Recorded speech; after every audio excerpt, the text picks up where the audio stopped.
श्री सत्यनारायण भगवान की कथा। बोलिए श्री सत्यनारायण भगवान जी की जय। प्रिय भक्तगानों, आप सभी को भाद्रपद पूर्णिमा की हार्दिक शुभकामनाएं। पूर्णिमा के शुभ अवसर पर घरों में श्री सत्यनारायण भगवान की कथा का पाठ या श्रवण किया जाता है। ऐसी मान्यता है कि पूर्णिमा का दिन श्री सत्यनारायण भगवान की कथा सुनने के लिए सबसे शुभ दिनों में से एक दिन होता है। तो आज की इस वीडियो में आप सभी भक्तगण सुनेंगे श्री सत्यनारायण भगवान की संपूर्ण कथा। तो आइए भगवान श्री लक्ष्मी नारायण जी के चरणों का ध्यान करते हुए आज भाद्रपद माह की पूर्णिमा के दिन बड़ी ही श्रद्धा और प्रसन्नचित्त मन से श्री सत्यनारायण भगवान की कथा को सुनते हैं। किंतु एक बात का विशेष ध्यान रखिएगा कि इस कथा को पूरा अवश्य सुनेगा, क्योंकि सत्यनारायण भगवान की कथा को आधा अधूरा सुनने से हमें शुभ फल की प्राप्ति नहीं होती है। सनातन धर्म से जुड़ा शायद ही कोई ऐसा व्यक्ति होगा जिसने श्री सत्यनारायण भगवान की कथा का नाम ना सुना हो। इस कथा को सुनने का फल हजारों सालों तक किए गए यज्ञ के बराबर माना जाता है। शास्त्रों के अनुसार ऐसा माना गया है कि इस कथा को सुनने वाला व्यक्ति अगर व्रत रखता है तो उसके जीवन के दुखों को भगवान श्री हरि विष्णु स्वयं ही हरण कर लेते हैं। स्कंद पुराण के अनुसार भगवान सत्यनारायण श्री हरि विष्णु का ही दूसरा रूप है। इस कथा की महिमा को भगवान श्री सत्यनारायण ने अपने मुख से देवर्षि नारद को बताया है। पूर्णिमा के दिन इस कथा को सुनने का विशेष महत्व है। कलयुग में इस व्रत कथा को सुनना बहुत पुण्य प्रदान करने वाला माना गया है। तो हमारी आपसे विनम्र विनती है कि इस कथा को पूरा अवश्य सुनिएगा। जो लोग पूर्णिमा के दिन सत्यनारायण भगवान की कथा नहीं सुन पाते हैं, वे कम से कम भगवान सत्यनारायण का मन में ध्यान कर ले, इसे विशेष लाभ होता है। पुराणों में ऐसा भी बताया गया है कि जिस स्थान पर श्री सत्यनारायण भगवान की पूजा होती है, वहां गौरी गणेश नवग्रह और समस्त देखभाल आ जाते हैं। इस कथा के प्रभाव से खुशहाल जीवन, दाम्पत्य सुख, संतान, स्वास्थ्य जैसी समस्त मनोकामनाओं की पूर्ति होती है। अगर पैसों से जुड़ी कोई समस्या है तो यह कथा किसी संजीवनी से काम नहीं है। प्रिय श्रोताओं, जब भी मौका मिले भगवान सत्यनारायण की कथा अवश्य सुने और सुनाएं। आइए भगवान श्री लक्ष्मी नारायण जी के चरणों का ध्यान करते हुए इस कथा को सुनते हैं। एक समय की बात है, नैमिषारण्य तीर्थ में शौनक आदि 88,000 ऋषियों ने श्री सूक्त जी से पूछा है, प्रभु इस कलयुग में वेद विद्या रहित मनुष्य को प्रभु भक्ति किस प्रकार मिल सकती है तथा उनका उद्धार कैसे होगा। हे मुनिश्रेष्ठ, कोई ऐसा तप बताइए जिससे थोड़े समय में ही पूर्ण फल मिले और मनोवांछित फल भी मिल जाए। इस प्रकार की कथा सुनने की हम इच्छा रखते हैं। सब शास्त्रों के ज्ञाता श्री सूक्त जी बोले हैं, वैष्णवों में पूज्य आप सभी ने समस्त प्राणियों के हित की बात पूछी है, इसलिए मैं एक ऐसे श्रेष्ठ व्रत को आप सभी को बताऊंगा जिसे नारद जी ने लक्ष्मी नारायण जी से पूछा था और स्वयं लक्ष्मीपति ने मुनिश्रेष्ठ नारद जी से इस कथा को कहा था। आप सब इसे ध्यान से सुनिए। एक समय की बात है, योगीराज नारद जी दूसरों की हित की इच्छा लिए अनेकों लोगों में घूमते हुए मृत्यु लोक में आ पहुंचे। यहाँ उन्होंने अनेक योनियों में जन्मे प्रयास सभी मनुष्यों को अपने कर्मों द्वारा अनेकों दुखों से पीड़ित देखा। उनका दुख देख नारद जी सोने वालों की कैसा यज्ञ किया जाए जिसके करने से निश्चित रूप से मानव के दुखों का अंत हो जाए। इसी प्रकार मनन करते हुए वह विष्णु लोक में गए। वहां वह देवों के ईश नारायण की स्तुति करने लगे, जिनके हाथों में शंख, चक्र, गदा और पद्म थे और गले में वर्णमाला पहने हुए थे। स्तुति करते हुए नारद जी बोले हैं, भगवान आप अत्यंत शक्ति से संपन्न है। मन तथा वाणी भी आपको नहीं पा सकती। आपका आदि मध्य तथा अंत नहीं है। निर्गुण स्वरूप सृष्टि के कारण भक्तों के दुख को दूर करने वाले हैं। आपको मेरा नमस्कार है। नारद जी की स्तुति सुनकर विष्णु भगवान बोले हैं, मुनिश्रेष्ठ, आपके मन में क्या बात है? आप किस काम के लिए पधारे हैं? उसे नीक संकोच कहिए। इस पर नारद मुनि बोले कि मृत्यु लोक में अनेक योनियों में जन्मे मनुष्य अपने कर्मों के द्वारा अनेकों दुख से दुखी हो रहे हैं। हे नाथ, आप मुझ पर दया रखते हैं तो बताइए कि वह मनुष्य थोड़े प्रयास से ही अपने दुखों से कैसे छुटकारा पा सकते हैं। तब भगवान श्री हरि बोले, हे नारद, मनुष्यों की भलाई के लिए तुमने बहुत अच्छी बात पूछी है। जिसके करने से मनुष्य छूट जाता है, वह बात मैं तुमसे कहता हूँ, उसे ध्यानपूर्वक सुनो। स्वर्ग लोक व मृत्यु लोक दोनों में एक दुर्लभ उत्तम व्रत है जो पुण्य देने वाला है। आज प्रेम वर्ष होकर मैं उसे तुमसे कहता हूँ। श्री सत्यनारायण भगवान का यह व्रत अच्छी तरह विधान पूर्वक करके मनुष्य तुरंत ही यहाँ सुख भोग कर मरने पर मोक्ष पाता है। श्री हरि के वचन सुनकर नारद जी बोले, हे प्रभु, उसे मृत का फल क्या है और उसका विधान क्या है? यह व्रत किसने किया था? इस व्रत को किस दिन करना चाहिए? इस भी कुछ विस्तार से बताइए। नारद जी की बात सुनकर श्री हरि बोल, दुख और शोक को दूर करने वाला, यह सभी स्थानों पर विजय दिलाने वाला है।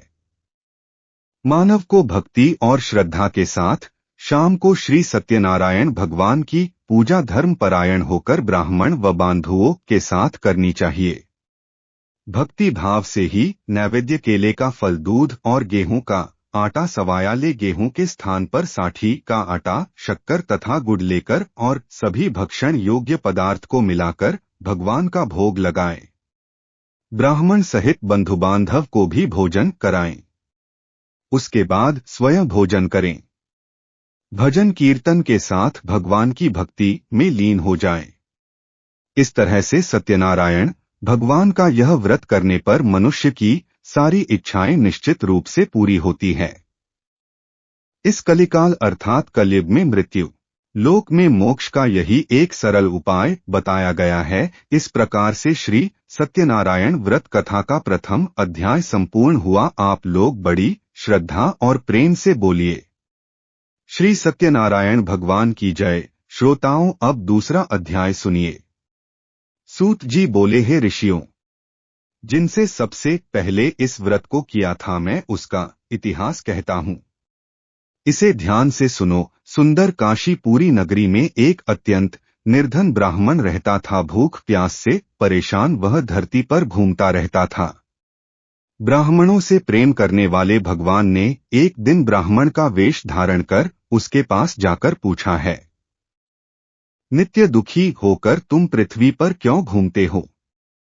दिन ब्राह्मण बोला, मैं निर्धन ब्राह्मण हूँ, भिक्षा के लिए धरती पर घूमता रहता हूँ। हे भागवत, यदि आप इसका कोई उपाय जानते हैं तो मुझे बताइए। वृद्ध ब्राह्मण बोले कि सत्यनारायण भगवान मनोवांछित फल देने वाले हैं, इसलिए तुम उनका पूजन करो। इसे करने से मनुष्य सभी दुखों से मुक्त हो जाता है। वृद्ध ब्राह्मण बनकर आए।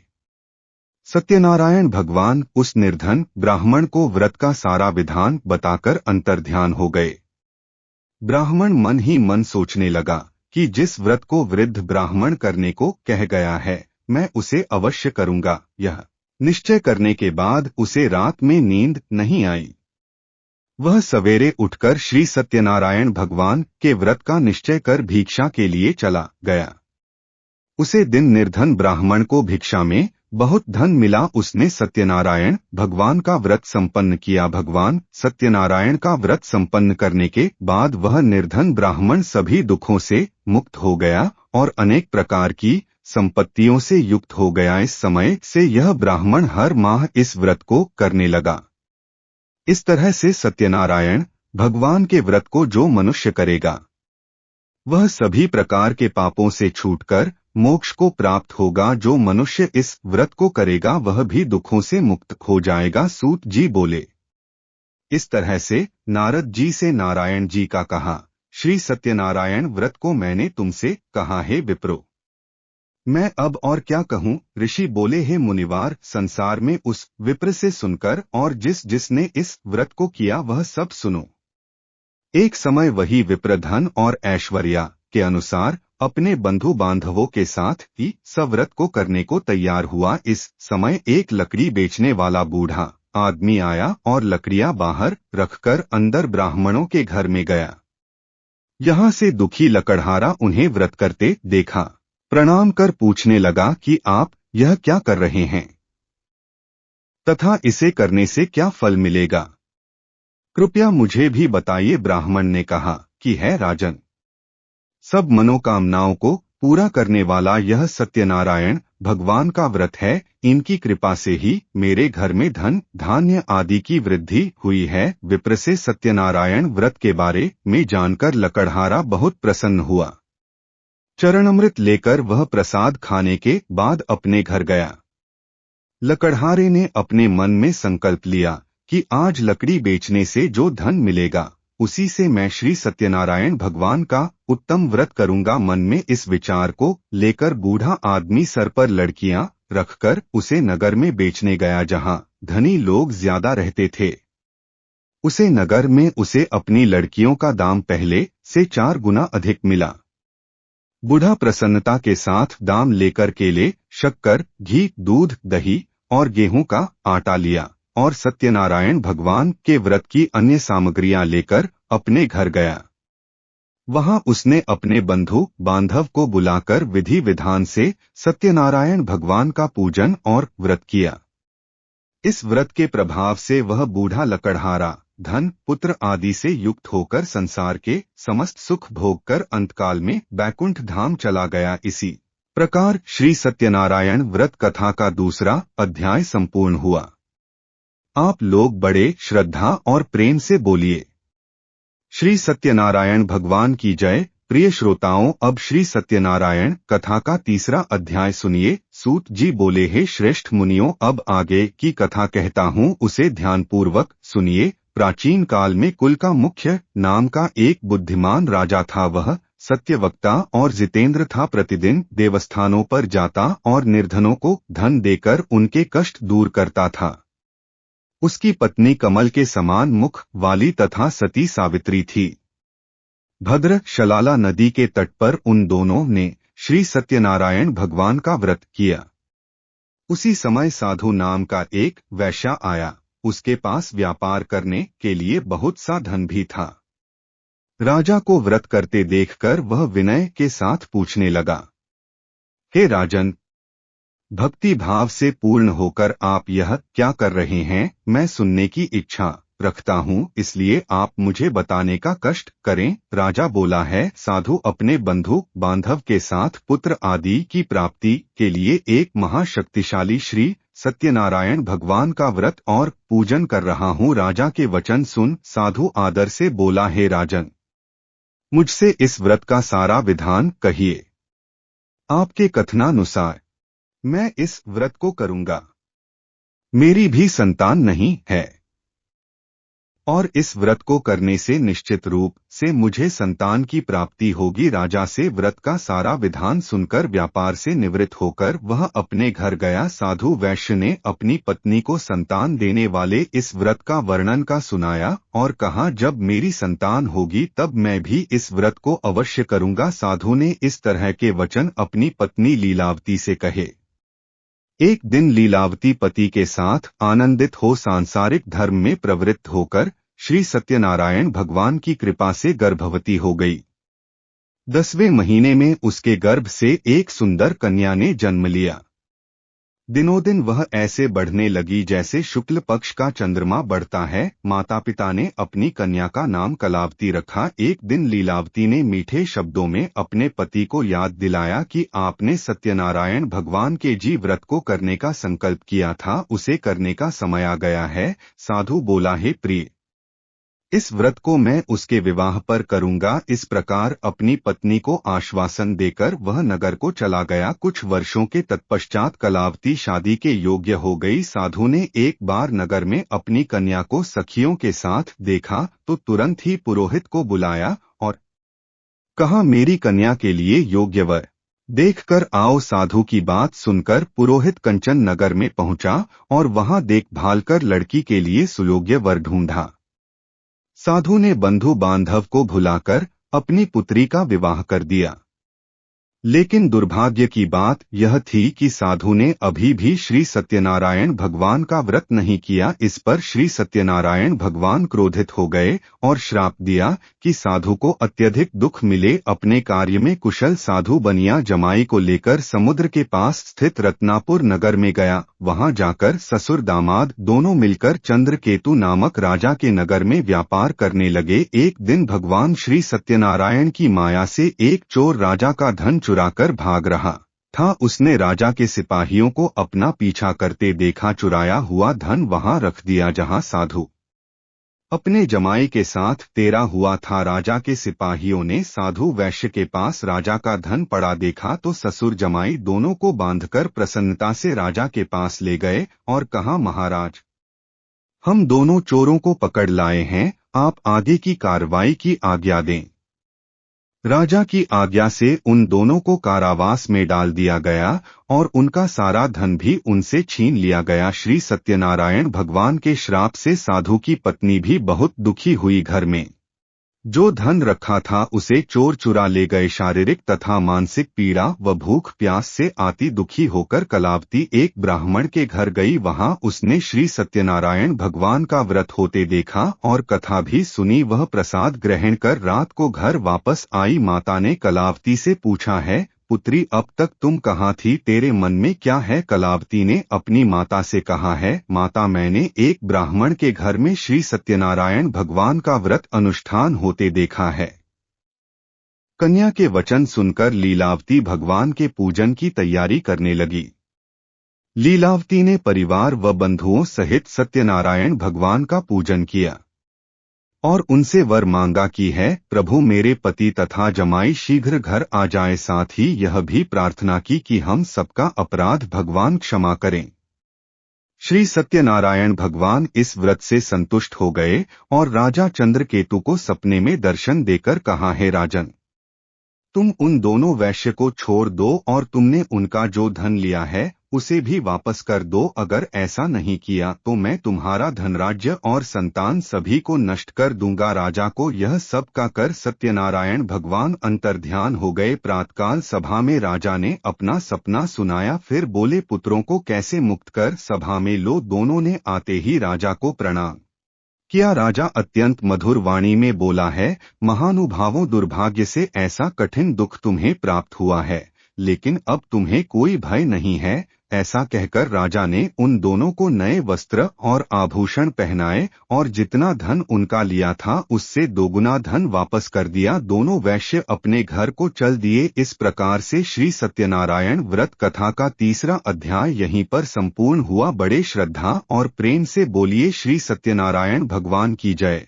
आई अब श्री सत्यनारायण भगवान की कथा का चौथा अध्याय सुनते हैं। मंगलाचार कर अपनी यात्रा आरंभ की और अपने नगर की ओर चल दिए। उनके थोड़ी दूर जाने के बाद एक दंडी वेशधारी श्री सत्यनारायण भगवान ने उनसे पूछा है, साधु, तेरी नाव में क्या है? व्यापारी हंसता हुआ बोला है, दंडी, आप क्यों पूछते हो? क्या धन लेने की इच्छा है? मेरी नाव में तो बल और पेट भरे हुए हैं। वैश्य के कठोर वचन सुनकर दांडी बने श्री सत्यनारायण भगवान बोले, तुम्हारे वचन सत्य हो दांडी। ऐसा वचन कहकर वहां से दूर चले गए और कुछ दूर जाकर समुद्र के किनारे बैठ गए। दंडी के जाने के बाद साधु वैद्य ने नित्य क्रिया के पश्चात नव को ऊंची उठती देखकर आश्चर्यचकित हो गया और नाव में बेल पेट आदि देखना मूर्छित हो वहीं पर गिर पड़ा। मोर्चा खुलने पर वह अत्यंत शोक में डूब गया। तब उसका दामाद बोला, पिताजी, आप शक न बनाएं, यह दांडी का श्राप है, इसलिए हमें उनकी शरण में जाना चाहिए, तभी हमारी मनोकामना पूरी होगी। दामाद की बात सुनकर वह दंडी के पास पहुंचा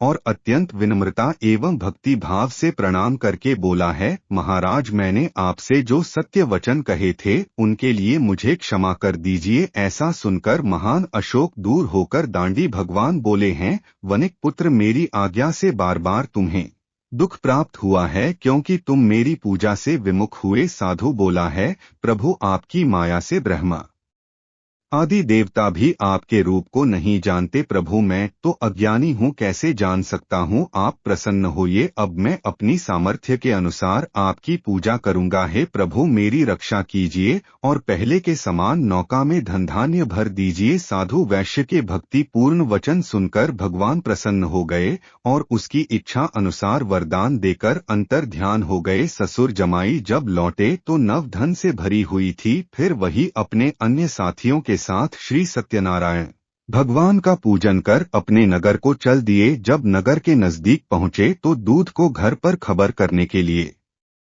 भेज दिया है कि है माता स्वामी अपने दामाद सहित नगर के निकट आ गए हैं। दूध की बात सुन साधु की पत्नी लीलावती ने बड़े हर्ष के साथ श्री सत्यनारायण भगवान का पूजन कर अपनी पुत्री कलावती से कहा है, पुत्री मैं अपने पति के दर्शन को जा रही हूँ। माता के ऐसे वचन सुनकर कलावती जल्दी से प्रसाद छोड़कर अपने पति के पास चली गई। प्रसाद की अवज्ञा के कारण श्री सत्यनारायण भगवान रुष्ट हो गए और नव सहित उसके पति को पानी में डुबो दिया। कलावती अपने पति को वहां न पाकर रोती हुई जमीन पर गिर गई। नाव को डूबा हुआ देखा और कन्या को रोता हुआ देख साधु दुखी होकर बोला है, प्रभु मुझे तथा मेरे परिवार से जो भी भूल हुई है उसे क्षमा करें। साधु के दिन वचन सुनकर श्री सत्यनारायण भगवान प्रसन्न हो गए और आकाशवाणी हुई है, साधु तेरी कन्या मेरे प्रसाद को छोड़कर आई है, इसलिए उसका पति अदृश्य हो गया है।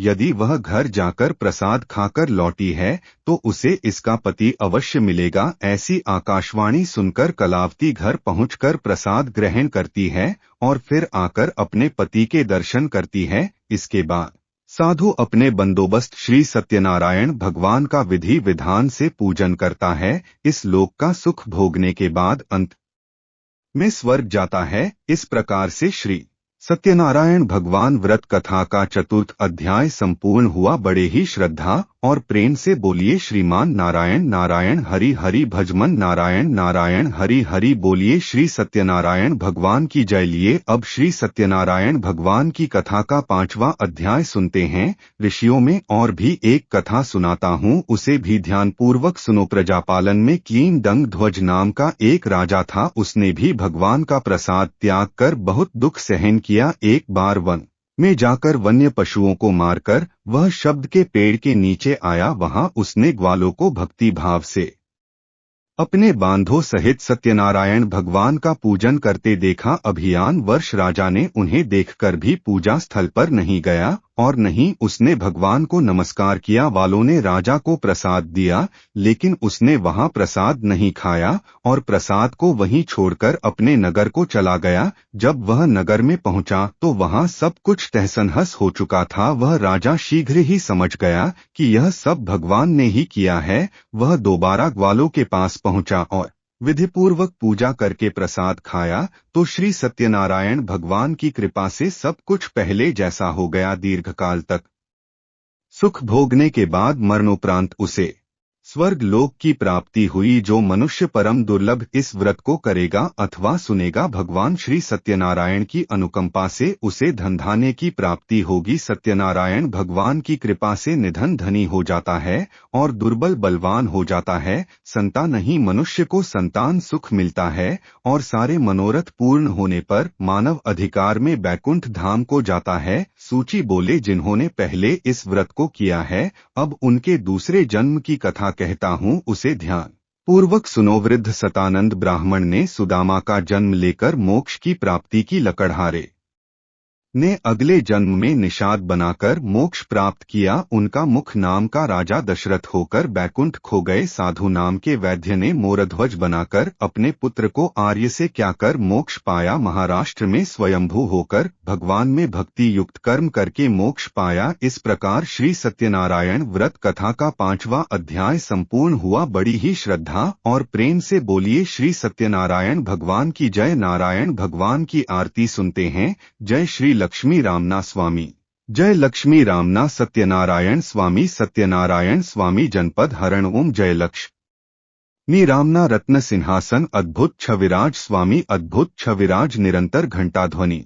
बजे ओम जय लक्ष्मी रामना प्रकट भाई स्वामी ब्रिज को दर्शतियों बूढ़ा ब्राह्मण बैंक कंचन महल क्यों ओम जय लक्ष्मी रामना दुर्बल भूल कराल जिन पर कृपा करें स्वामी जिन पर कृपा करें स्वामी श्रद्धा तक देवी 100 फल भोग्य प्रभु जी 100 फल भोग्य प्रभु जी फिर स्तुति ओम जय लक्ष्मी रामना भाव भक्ति के कारण सिंचेन रूप भारी स्वामी ओम जय लक्ष्मी रामना ग्वाल बाल संग राजा वन में भक्ति करी स्वामी वन में भक्ति करी मन वांछित फल देना दीनदयाल हरि ओम जय लक्ष्मी रामना चरक प्रसाद देव ओम जय लक्ष्मी रामना श्री सत्यनारायण जी की आरती जो कोई नर गावे स्वामी मन वांछित फल पावे ओम जय लक्ष्मी रामना बोलिए श्री सत्यनारायण भगवान की जय श्रोताओं पूरी सत्यनारायण व्रत कथा का नेता यह है लौकिक एवं पलों के खेतों की साधना के लिए मनुष्य को सत्य आचरण का व्रत लेना चाहिए सत्य ही भगवान है सत्य ही विष्णु है लोक में सारी बुराइयों सारे क्लेश सारे संघर्षों का मूल कारण है सत्य आचरण का अभाव श्री सत्यनारायण व्रत कथा पुस्तिका में इस संबंध में एक श्लोक है जिसका अर्थ है कि सत्यनारायण व्रत का अनुष्ठान करके मनुष्य सभी दुखों से मुक्त हो जाता है कलिकाल में सत्य की पूजा विशेष रूप से फलदायी है सत्य के अनेक नाम है यह सत्यनारायण सत्यदेव सनातन सत्य रूपी विष्णु भगवान कलयुग में अनेक रूप धारण करके लोगों को मनवांछित फल देंगे इसी प्रकार से श्री सत्यनारायण व्रत कथा संपूर्ण हुई जय श्री सत्यनारायण भगवान अगर वीडियो पसंद आई तो हमारे चैनल भक्ति आस्था को सब्सक्राइब करें धन्यवाद।